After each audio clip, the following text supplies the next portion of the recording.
meeting law, GL Chapter 30A, Sections 18, and the Governor's March 15, 2020 order imposing strict limitation on the number of people that may gather in one place. This meeting, the Great Barrington Select Board, will be conducted via remote participation to the greatest extent possible. Specific information and the general guidelines for remote participation by members of the public and or parties with a right and a requirement to attend this meeting can be found on the town's website. For this meeting, members of the public who wish to listen to the meeting may do so by following the instructions at the top of the agenda. No in-person attendance of members of the public will be permitted, but every effort will be made to ensure that the public can adequately access the proceedings via real time, via technological means. In the event that we are unable to do so, despite best efforts, we will post on the town's website an audio or video recording, transcript, or other comprehensive recordings of proceedings as soon as possible after the meeting. Pursuant to MGL 7C 30A, Section 20F, after notifying the chair of the public body, any person may make a video or audio recording of an open session of a meeting of a public body who may transmit the meeting through any medium. At the beginning of the meeting, the chair shall inform other attendees of any such recordings. So this is being recorded by the town and by CTSB as well as members of the public. Any member of the public wishing to speak at the meeting must receive permission of the chair. The listing of agenda items are those reasonably anticipated by the chair, which may be discussed at the meeting. Not all items listed may in fact be discussed, and other items not listed may be brought up for discussion to the extent permitted by law. It's been a few weeks just to rehash. If you want to speak, use the raise your hand feature on here or hit *6, I believe, if you're on a phone, and you'll be recognized at the appropriate time. Speaking will be allowed for up to 3 minutes, and usually, unless I'm very generous, once on a topic. So let's get started with the approval of the minutes of August 10th, 2020. Motion to approve. Second. I have a motion by Ed, a second by Bill. Any discussion? We have a roll call vote. All votes are roll call in virtual meetings. Lee. Aye. Kate. Aye. Bill. Aye. Ed. Aye. And aye. It's unanimous. Town managers report. Oh, I'm sorry, select board's announcement and statements. I'm ahead of myself. Lee. Yes, thank you. I wanted to raise 2 issues, both of which I mentioned to Mark that I would be bringing to the select board meeting.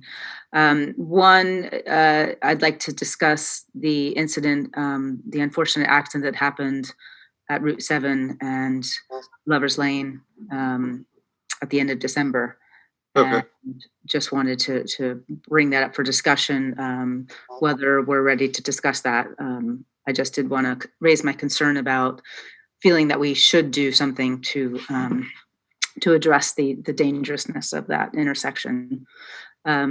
So I can just move on to the second concern, or I can. Yeah, we'll put that on a future agenda soon.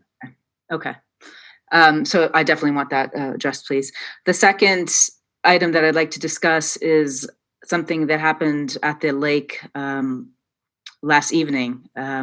I went to the lake at 4:30 with my 2 daughters and heard several complaints from residents and those that were skating at the lake. And that was also followed up by an email that the board received from a concerned resident that was at the lake at the time.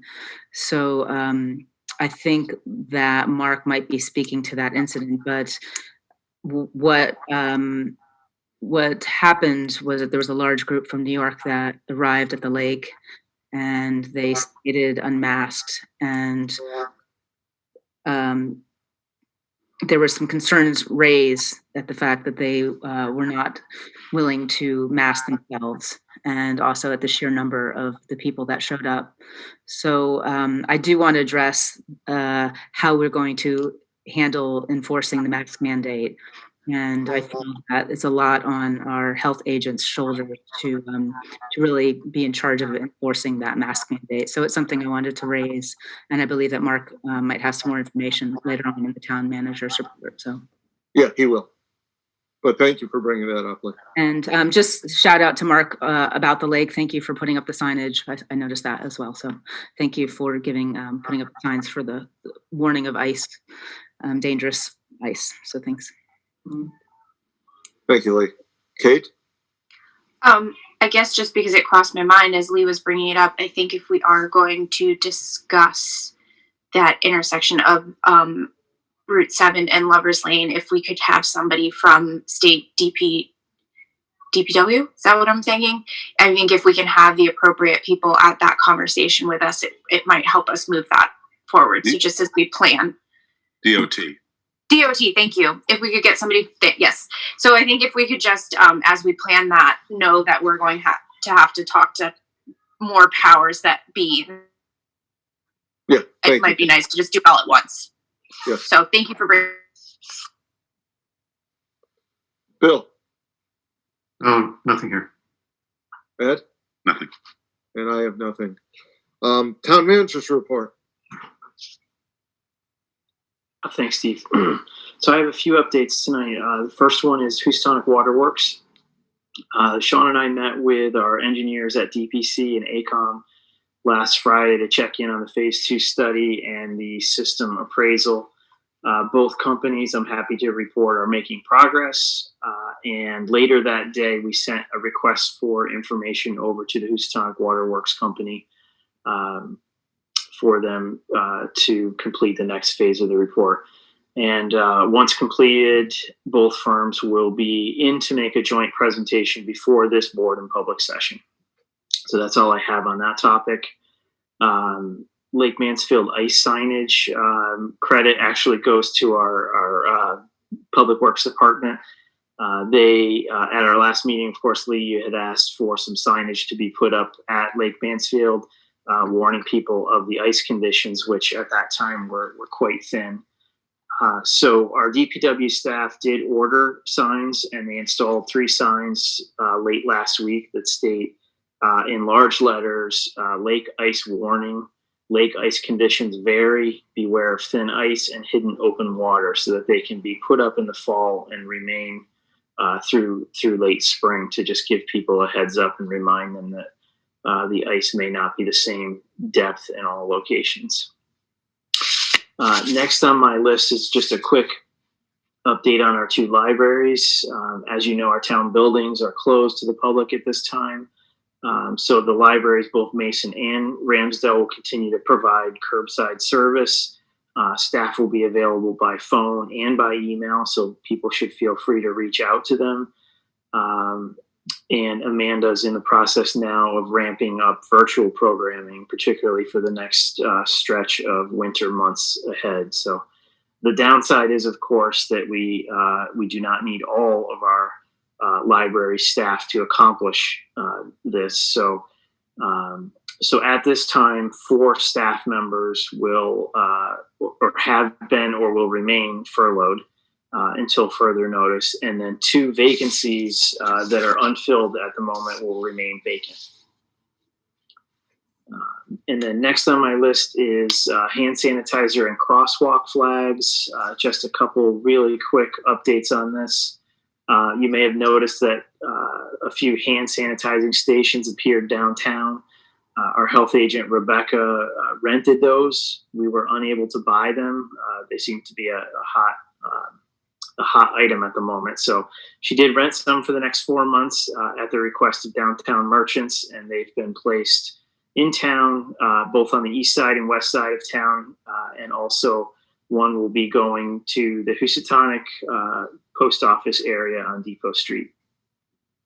And then as far as crosswalk flags go, the reference on the agenda tonight to those is that this is also a request from our downtown merchants and a result of our virtual coffee brainstorming sessions that we've been holding recently. So within a few weeks, you'll see some small containers of flags appear downtown at crosswalks where we don't already have signals in place.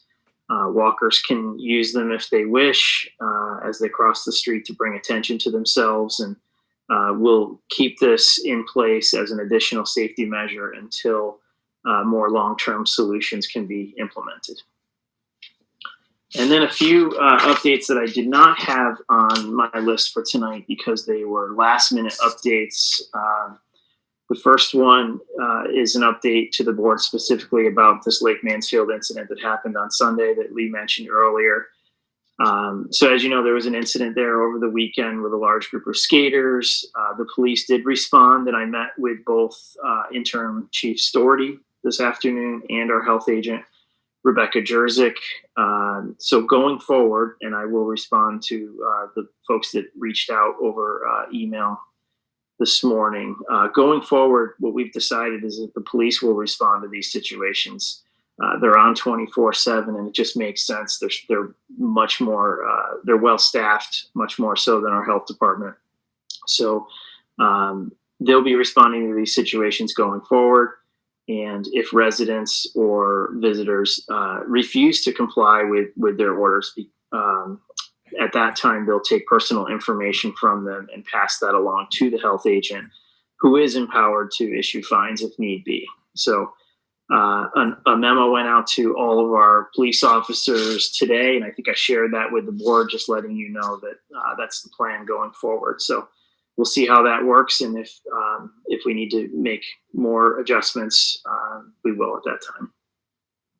Mark, I just have a question on that, just before you go on about the mask mandates. Is it possible to add that to the Great Barrington Police Department website? Because sometimes people don't know where to go regarding mask mandates, and it would be helpful if that could be added to, both the town website and the Great Barrington website, if possible. Absolutely, and I believe we have some police officers on our meeting tonight, so I will pass that along if not. Yeah, another thing I think we need to address in regard to that, Mark, is all the cars were parked on the south end on Hollenbeck and going back that way. That's going to be a chronic problem that we somehow should be addressing too. There is parking up on the other side, and that's where it should be taking place. Sure. I'll chat with the police department and interim Chief Storty about that. Okay.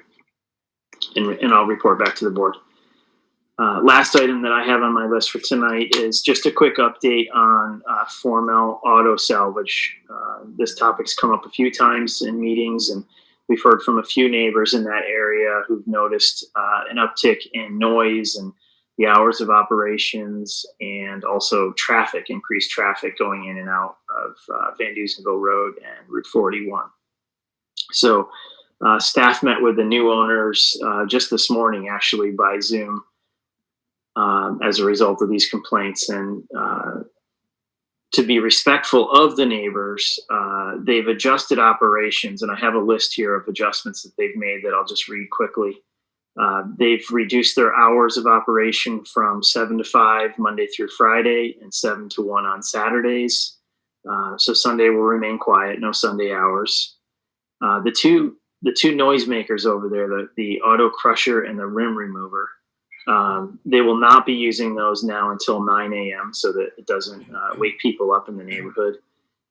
All of their loaders and excavators, of course, have backup alarms on them, and they need to have backup alarms on them for the safety of their employees, but they have been muffled so that the alarm noise does not leave the property anymore. Loud enough for their employees to hear it, but not loud enough for the neighbors to hear it. So they've also installed GPS units on all of their trucks. I believe they own 6 trucks, so that they can monitor the speed of their drivers coming and going in and out of the property and around local roads. And they've been holding weekly meetings with their staff just to make sure that everyone is abiding by these new rules. And they also extended an invitation to meet with neighbors if any or all of these measures don't help. So that's all I have to report. So thank you, Steve. I just want to say how delightful it is to hear that kind of a resolution without months of court and lawyers, and it's just nice that they responded to the neighbors' complaints. They were very responsive and very concerned about the neighbors' complaints. So I think we'll see what happens, but I have a feeling that they'll work it out peacefully.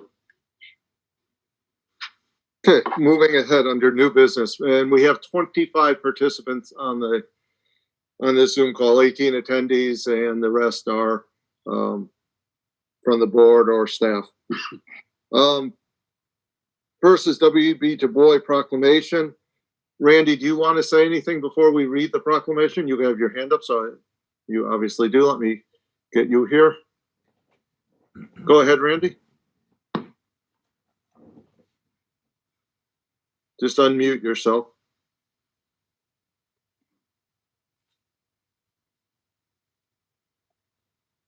That better? Yes. Okay. Yeah, I'd like to read a little something. And then I would like Gwendolyn, if you don't mind, to read the proclamation to you. That's fine. Would that be all right? Yep. Okay, thanks, Steve. Just for a minute. For me, in light of Wednesday's assault on our democracy, W.E.B. Du Bois's voice is more relevant than ever. Actually, I took comfort in these words he wrote in 1919. We do not countenance violence. Our fight is against violence. We are fighting as we always have fought, for the reign of law over the reign of the mob. It seems that celebrating W.E. Du Bois's birthday has been in our community's DNA forever.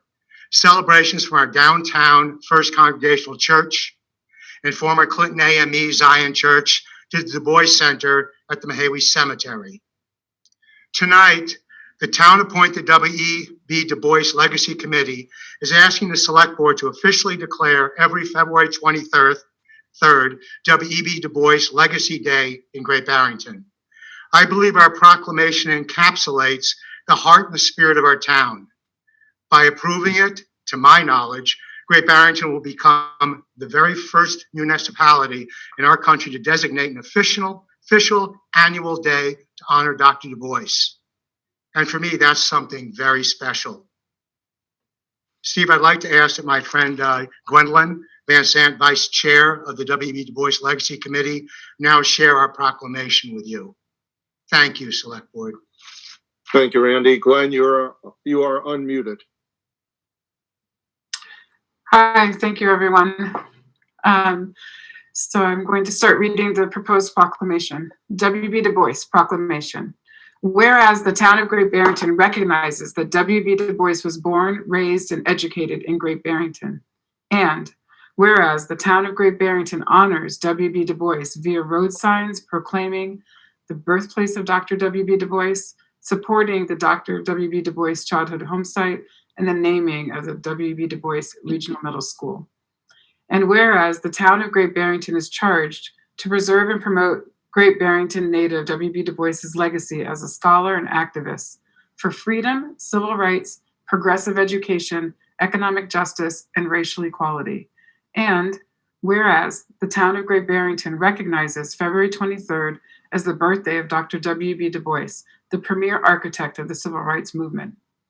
Now, therefore, be it resolved by the Select Board that the town of Great Barrington shall also recognize W.E.B. Du Bois Legacy Day, also known as Du Bois Day, annually on February 23rd. Be it further resolved that the town of Great Barrington shall provide a town-sponsored program that celebrates W.E.B. Du Bois's life and legacy.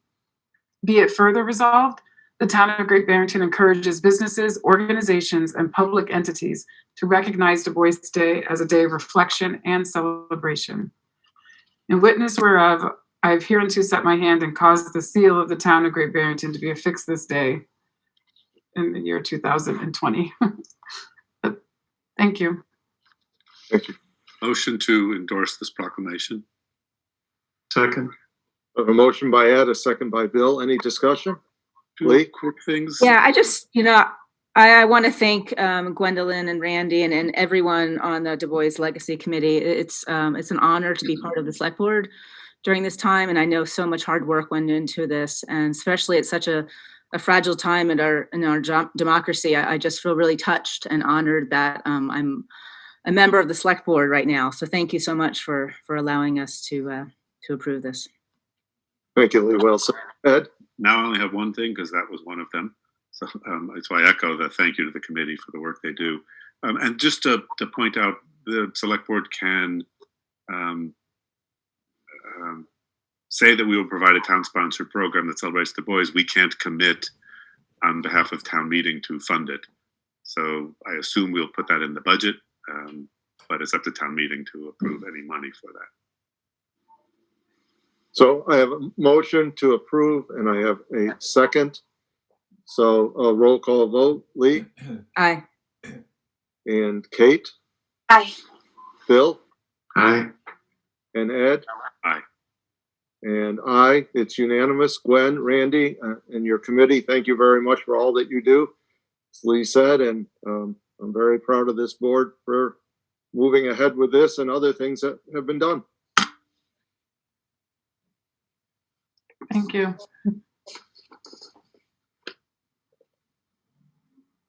Karen, are you still, Karen Fink, borrowing?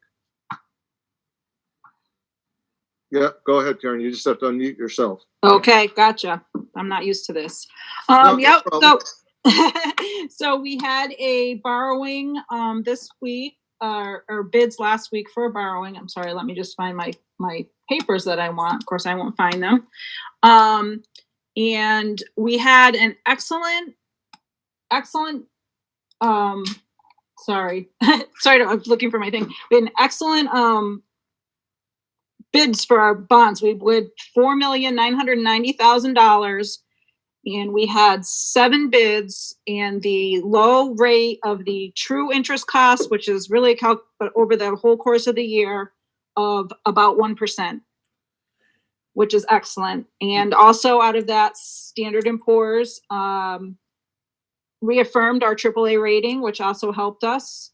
And getting 7 bids at those rates we got was fabulous. So it just shows that we're really doing, the finance team, Sue in particular, doing a really good job keeping on top of everything and getting us through this pandemic.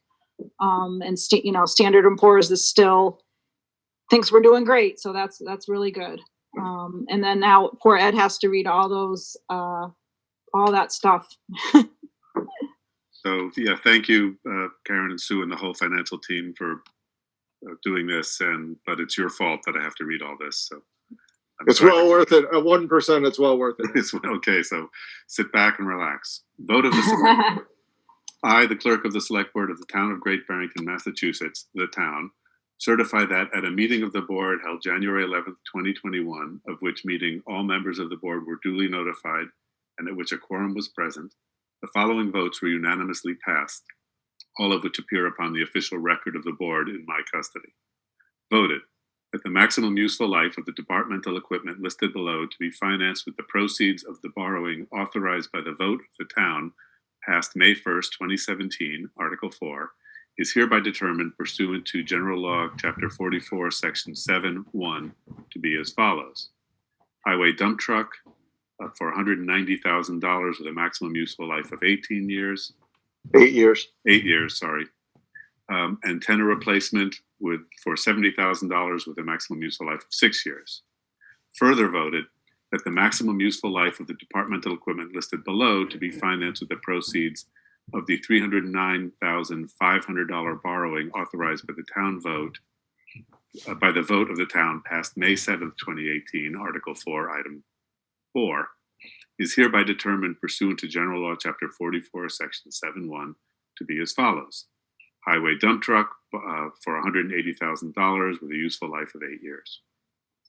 Further voted that the sale of the $4,990,000 general obligation municipal purpose loan of 2021 bonds of the town dated January 26, 2021, the bonds, to Piper Sandler and Company at the price of $5,426,453.96, and accrued interest is hereby approved and confirmed.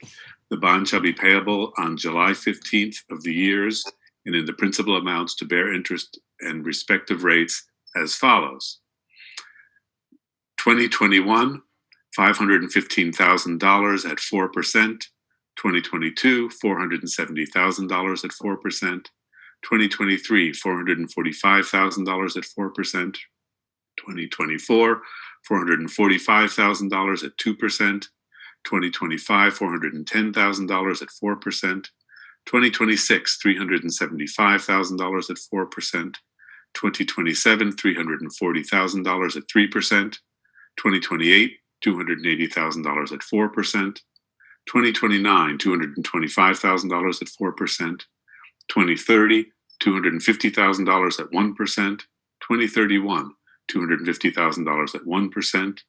2032, $250,000 at 1.1%. 2034, $315,000 at 1.3%. 2037, $195,000 at 2%. 2040, $195,000 at 2%. Further voted that the bonds maturing on July 15th, 2034, July 15th, 2037, and July 15th, 2040, each a term bond, shall be subject to mandatory redemption or mature as follows. Term bond due July 15th, 2034, 2033 for $175,000, 2034, the final maturity for $140,000. Term bond due July 15th, 2037, 2035, the amount of $65,000, 2036, $65,000, and 2037, the final maturity at $65,000. Term bond due July 15th, 2040, 2038, $65,000, 2039, $65,000, 2040, the final maturity, $65,000. Further voted that in connection with the marketing and sale of the bonds, the preparation and distribution of a notice of sale and preliminary official statement dated December 29th, 2020, and a final official statement dated January 7th, 2021, the official statement, each in such form as may be approved by the town treasurer, be and hereby are ratified, confirmed, approved, and adopted. Further voted that the bonds shall be subject to redemption at the option of the town upon such terms and conditions as are set forth in the official statement. Further voted that the town treasurer and the select board be and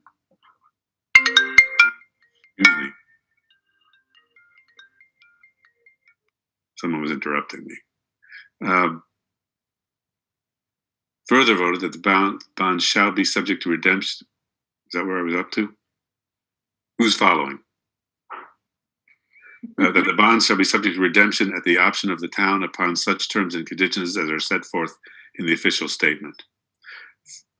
Further voted that the town treasurer and select board hereby are authorized to execute and deliver a continuing disclosure undertaking in compliance with SEC Rule 15C2-12 in such form as may be approved by bond counsel to the town, which undertaking shall be incorporated by reference to the bonds for the benefit of the holders of the bonds from time to time. Further voted that we authorize and direct the town treasurer to establish post-issuance federal tax compliance procedures and continuing disclosure procedures in such forms as the town treasurer and bond counsel deem sufficient, or if such procedures are currently in place, to review and update said procedures in order to monitor and maintain the tax-exempt status of the bonds and to comply with relevant security laws. Further voted that any certificates or documents related to the bonds, collectively the documents, may be executed in several counterparts, each of which shall be regarded as an original and all of which shall constitute one and the same document. Delivery of an executed counterpart of the signature page to a document by electronic mail in a PDF file or by other electronic transmission shall be as effective as delivery of a manually executed counterpart signature page to such document, and electronic signatures on any of the documents shall be deemed original signatures for the purposes of the documents and all matters relating thereto, having the same legal effect as original signatures. Further voted that each member of the select board, the town clerk, and the town treasurer be and hereby are authorized to take any and all such actions and execute and deliver such certificates, receipts, or other documents as may be determined by them or any of them to be necessary or convenient to carry into effect the provisions of the foregoing votes. I further certify that the votes were taken at a meeting open to the public, that no vote was taken by secret ballot, that a notice stating the place, date, time, and agenda for the meeting, which agenda included the adoption of the above votes, was filed with the town clerk, and a copy thereof posted in a manner conspicuously visible to the public at all hours or on the municipal building that the office of the town clerk is located, or, if applicable, in accordance with alternative method of notice prescribed or approved by the Attorney General as set forth in 940 CMR 29.03 to B, at least 48 hours, not including Saturdays, Sundays, and legal holidays, prior to the time of the meeting, and remain so posted at the time of the meeting that no deliberations or decision in connection with the sale of the bonds were taken in executive session, all in accordance with General Law, Chapter 30A, Sections 18 to 25, as amended, further suspended, supplemented, or modified by executive order of the Governor of the Commonwealth of Massachusetts suspending certain provisions of the Open Meeting Law, Chapter 30A, Section 20, dated March 12th, 2020. Dated January 11th, 2021. Any questions? I'll second. Any discussion? I do have a question. Under the highway dump truck,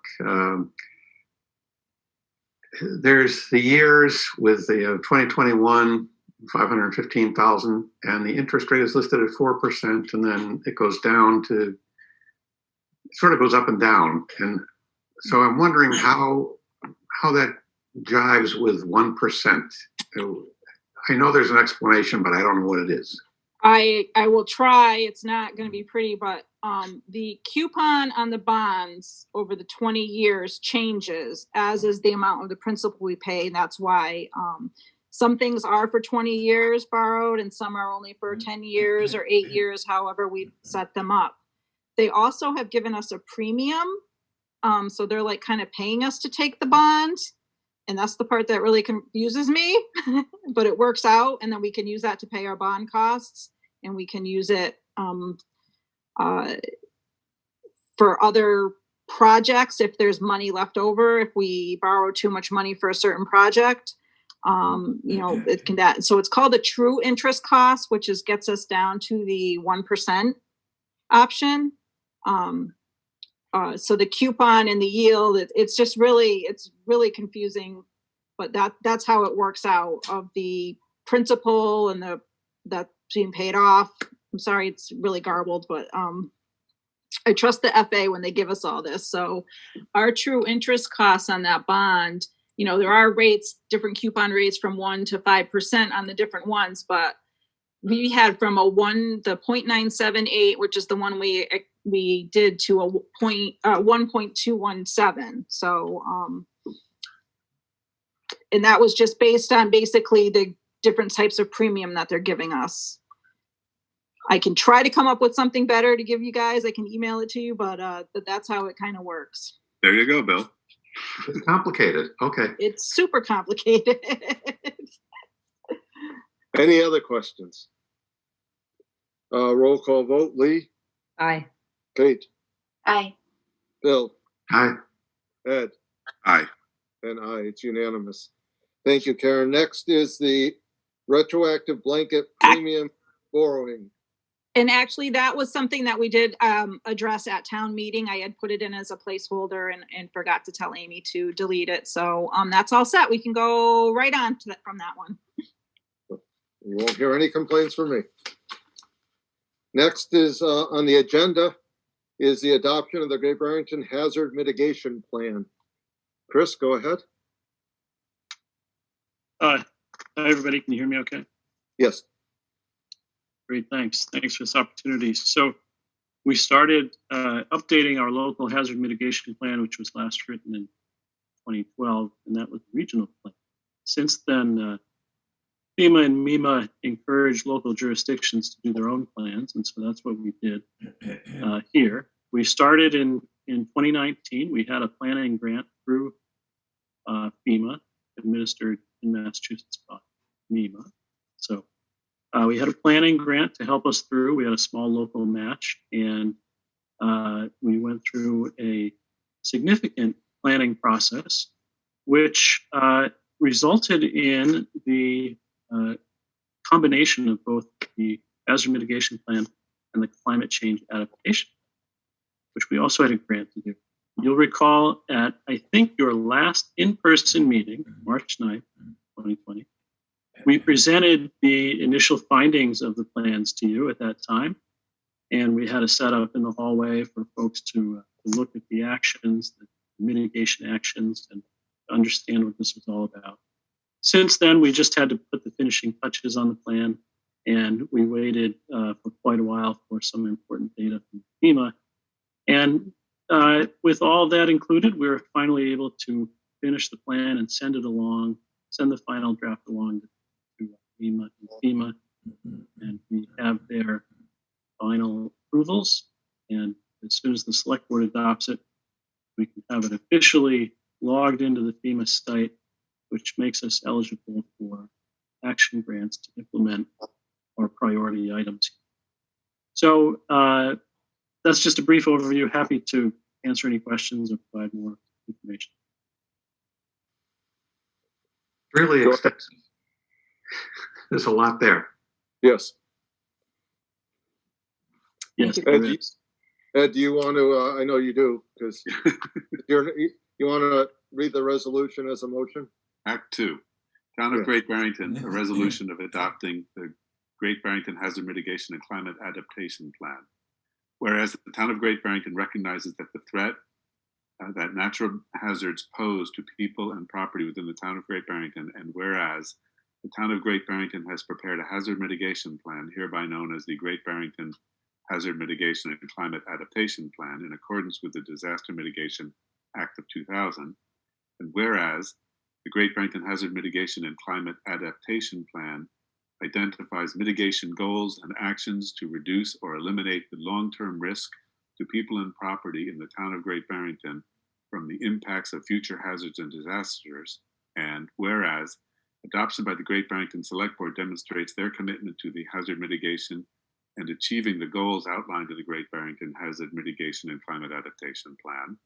Now, therefore, be it resolved by the Town of Great Barrington, Massachusetts, that in accordance with Massachusetts General Law, Chapter 40, the Great Barrington Select Board adopts the Great Barrington Hazard Mitigation and Climate Adaptation Plan.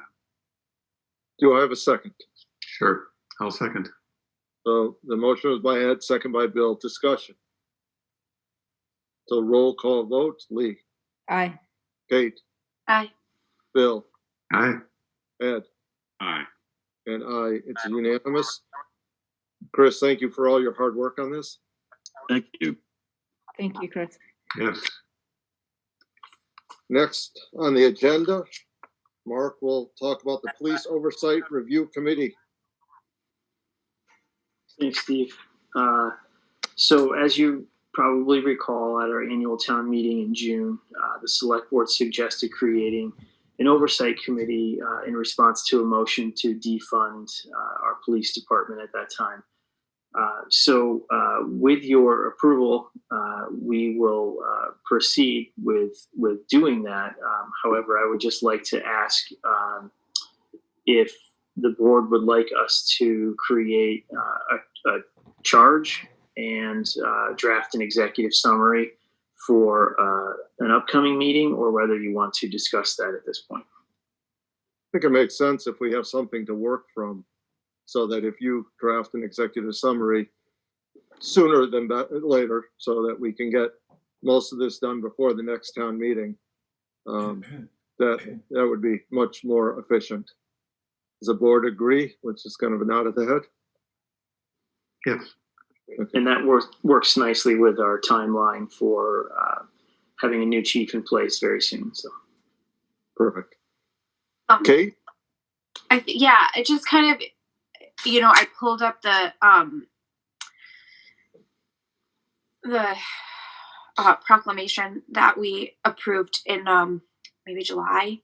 And one of the other things that we had talked about, and this is separate from the police, but I do think that it's something we should move forward to. And I think it would be somewhat similar to kind of the commission that we have for cannabis, and that it decides where the money goes. It doesn't meet that often, kind of only when something comes up, but creating that trust policy committee that would review any concerns or violations of the trust policy, and also how kind of where the town is notified of those, like the kind of, so I don't think, in my 3 years of being on the board, we've only had one issue that we know of that has been brought before us. I don't think this would be a group that meets that often.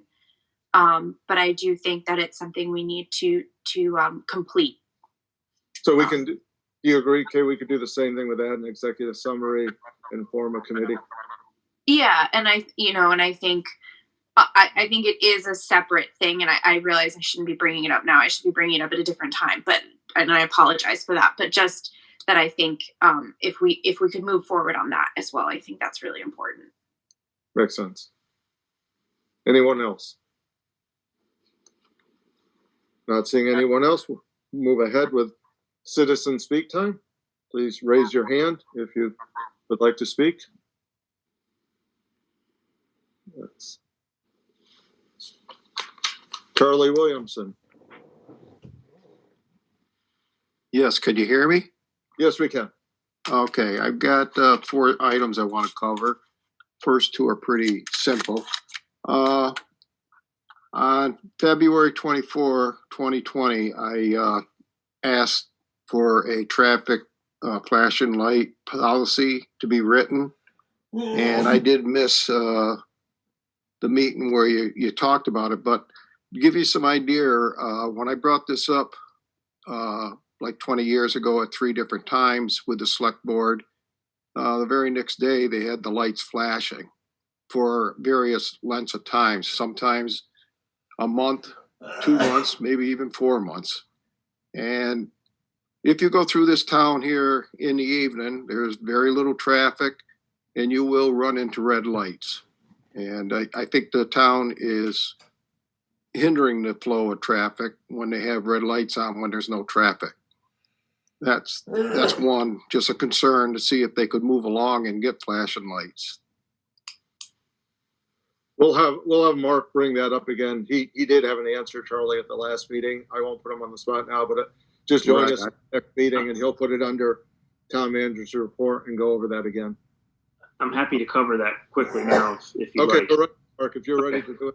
Yeah, I did report back, Charlie, at the last meeting that I did speak to Sean Van Duzen, and all of our lights in downtown, you're right, were flashing at one time. During the reconstruction, they were all put on sensors to improve safety downtown. So while you may have to stop at a red light downtown, it should be very, very brief, because as soon as you come to a stop, the light should turn green if there's no other traffic.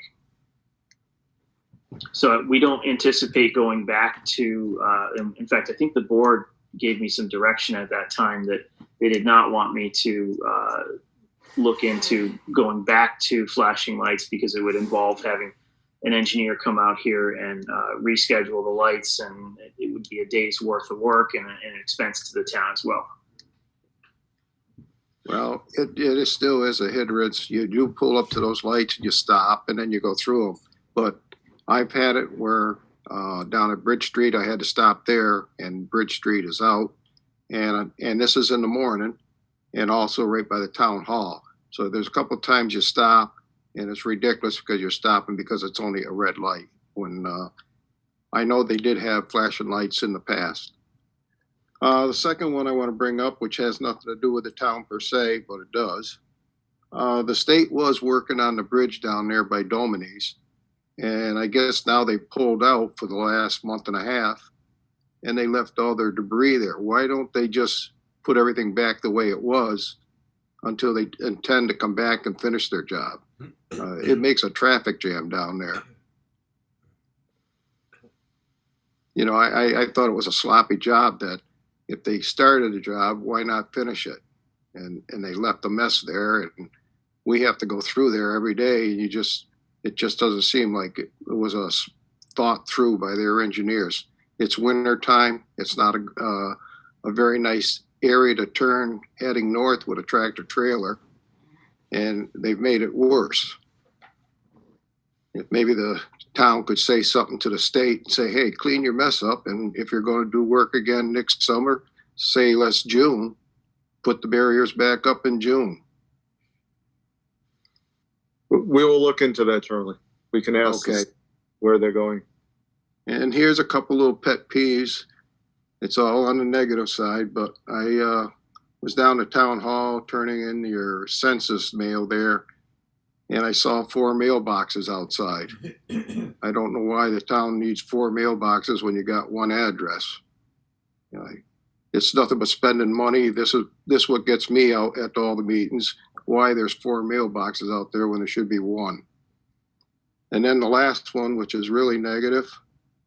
I know we have pending and the coronavirus holds everything up, but we do have a town employee who embezzled money.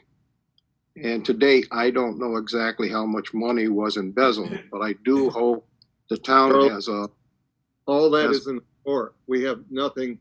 That is completely out of the town's hands now. Well, what I'm leading up to, I hope the town knows how much, and we're going to get our money back in percentage and an interest rate on it. Is that going to happen? That's all in the hands of the court. We have no control over that now, Charlie. It's in the judicial system. And we can't even talk about it. All right. Thank Anyone? you. Yeah, thank you, Charlie. Anyone else? Steve, can I just reply to the or respond to the mailbox comment? Yeah. Yes, of course. We do not have 4 mailboxes at town hall. We actually have 2. One's for the town clerk's office and one is for the treasurer collector's office. They're drop boxes, secure drop boxes for overnight. And those were put in place at the onset of the pandemic back in March to make it easier for residents to make payments while the front doors were closed. So that's all that is. Thank you, Mark. Select board's time. Lee. Nothing. Kate. Bill. No. No, nothing here. Ed. Ed, I'm sorry. Nothing. Thank you. And I have nothing. Media time.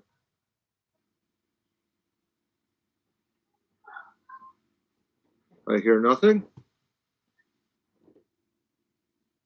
So by unanimous consent, we are adjourned. Thank you, everyone. Thank Have you. a safe couple weeks. Thank you, Thank Mark. you.